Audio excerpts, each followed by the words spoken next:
অন্তর্বর্তী সরকারের প্রধান উপদেষ্টা ডক্টর মোহাম্মদ ইউনূসের আসন্ন যুক্তরাজ্য সফরে লন্ডনে অবস্থানরত বিএনপির ভারপ্রাপ্ত চেয়ারম্যান তারেক রহমানের সঙ্গে তার সম্ভাব্য বৈঠক নিয়ে ঢাকার রাজনৈতিক ও কূটনৈতিক মহলে ব্যাপক কৌতূহল বিরাজ করছে। বিশেষ করে তারেক রহমানের ডিসেম্বরের মধ্যেই নির্বাচন হতে হবে দাবি এবং ডক্টর ইউনূসের একটিমাত্র দল ডিসেম্বরে নির্বাচন চায় মন্তব্যের প্রেক্ষাপটে এই বৈঠক ঘিরে সবার দৃষ্টি।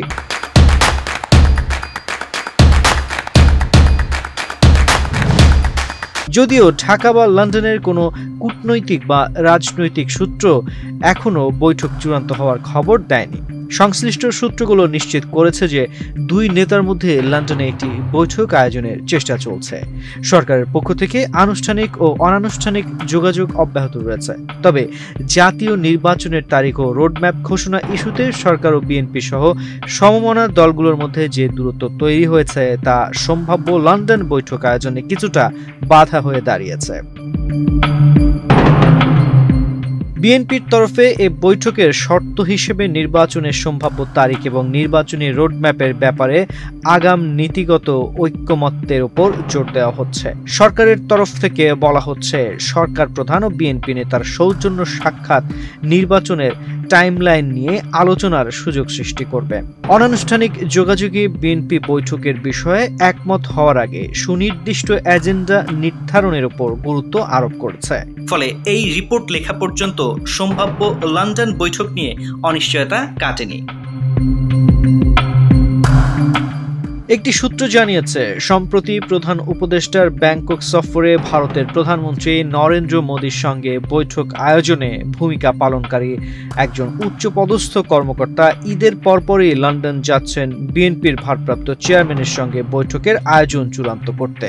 তবে 111 সরকারের নিপীড়ন এবং আওয়ামী লীগ সরকারের মামলা সাজার ফাঁদ ও লাগাতার হয়রানির কারণে বিলেতে নির্বাসিত জীবনযাপনে বাধ্য হওয়া বিএনপির শীর্ষ নেতা তারেক রহমানের বিদেশে অবস্থান নিয়ে ওই কর্মকর্তার সাম্প্রতিক একটি মন্তব্যের কারণে দলটি তার পদত্যাগ দাবি করেছিল।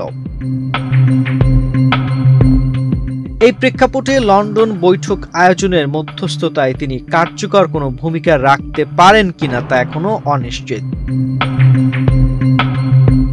প্রসঙ্গত, প্রধান উপদেষ্টার দায়িত্ব গ্রহণের পর থেকে বিভিন্ন উপলক্ষে রাজনৈতিক দলগুলোর শীর্ষ নেতাদের সঙ্গে ডক্টর মোহাম্মদ ইউনূসের সাক্ষাৎ ও বৈঠক হয়েছে। সশস্ত্র বাহিনী দিবসের অনুষ্ঠানে বিএনপি চেয়ারপারসন বেগম খালেদা জিয়ার সঙ্গে তার সাক্ষাৎ হলেও এখন পর্যন্ত যুক্তরাজ্যে নির্বাসিত বিএনপির ভারপ্রাপ্ত চেয়ারম্যানের সঙ্গে দেখা হয়নি। সে কারণে এবার ঈদের পর লন্ডনে দুই নেতার সাক্ষাৎ ও বৈঠকের সম্ভাবনা নিয়ে তোড়জোড় চলছে। গত আগস্টে সরকার গঠনের পর এটি ডক্টর মোহাম্মদ ইউনূসের 11তম বিদেশ সফর। আগামী 9 জুন তিনি যুক্তরাজ্যের উদ্দেশ্যে যাত্রা করবেন।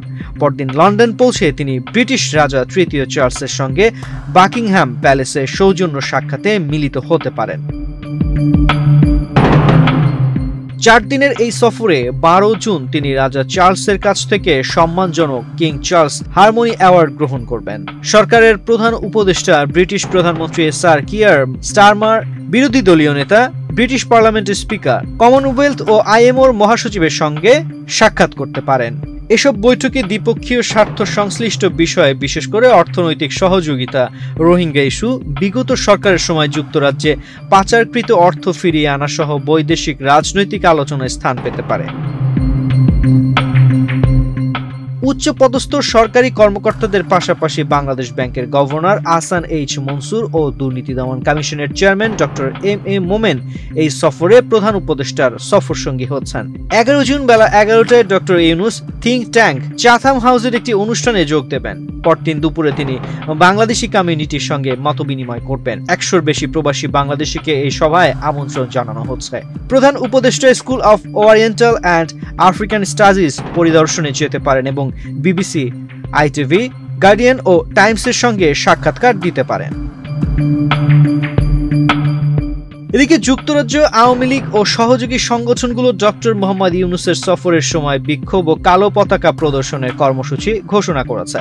এ কারণে সফরকালে প্রধান উপদেষ্টার অবস্থান ও বিভিন্ন কর্মসূচিতে অবস্থানের বিষয়ে গোপনীয়তা রক্ষা করতে হচ্ছে। সফর শেষে 13 জুন শুক্রবার তিনি দেশের উদ্দেশ্যে রওনা করবেন।